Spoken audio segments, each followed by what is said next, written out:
Hello loves, welcome to Annoyed Gamer. We are a couple of weeks away from the next gen launches. Squeeze! And so I am going to talk about the next gen shit. Because that's the mantra at GT Towers now. We are going to talk about current gen no more. Fuck them. We're going to talk about new gen, next gen. And I'm going to dish out some advice to Sony. Oh, Sony. Yeah, if you follow me on Twitter, there was a bit of a meltdown last Saturday night with me and a couple of other journalists, media types. I'm not the journalist, the other ones are the journalists. But, you know, we were talking back and forth and, you know, we have back channels as well because we're all friends. We all play hopscotch together and drink cocoa with marshmallows and wear slippers. But yeah, we talk, you know, everybody talks about this sort of stuff and everybody's worried about Sony, about various reasons. Some people are worried about the capture issues because obviously there are certain websites out there that rely on video. And Sony's being a little bit squiffy about how you can capture video from the retail box, which is kind of important really because, you know, video is a very important aspect of a lot of websites, as I said, and it's important to you because it's not just showing the warm, fluffy B-roll that we get sent by publishers and by Sony and developers and everything. And this is where sites like, you know, GT and a couple of other sites come in and, oh, guess what? We want to be able to show the warts and all stuff as well.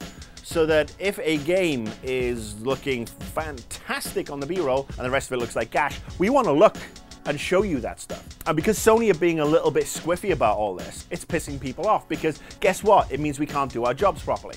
And to do our jobs properly, we need the tools. So yeah, I mean, obviously if you don't want any of these comparisons side by sides, looking at the little glitchy stuff or whatever, you know, stuff that shows up exactly what a game is like, just feel free to go to the publishers' websites and look at their spanky trailers and be happy. And then just don't be disappointed. When shit goes south in your game, don't be surprised. You know what else stops us doing our jobs properly? Access to things. Access to things like, ooh, a retail box for the PS4. This is a mythical fucking creature. It's easier to find a unicorn that shits gold hamburgers than it is to find a retail PS4 right now. Oh, people are saying, hang on, GameStop and Game and all these trade shows, they've been showing us the retail boxes.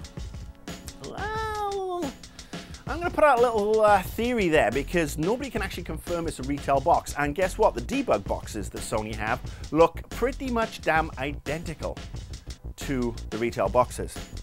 So I don't think we've seen a retail box out in the wild yet. You may get access to a debug if you are a big website. Retail boxes, no. Sony are being very cagey about the retail boxes, and it's not about the 1.5 update to PlayStation Network that actually takes your PS4 that just plays games and then makes it into a PS4 that also plays Blu-rays.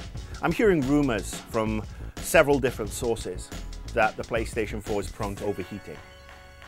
I have still yet to see a working PlayStation 4. I know some people are going to say, oh, you're just bitching because you want a free PS4. No, I don't want a free PS4. I pre-ordered my PS4. I need it for my job. I have got the day one version coming. Happy to pay for it. Ditto Xbox One. To do my job before launch, I would like to have access to a retail PS4 to set up myself, to plug in myself, to run in my own home, in my games room.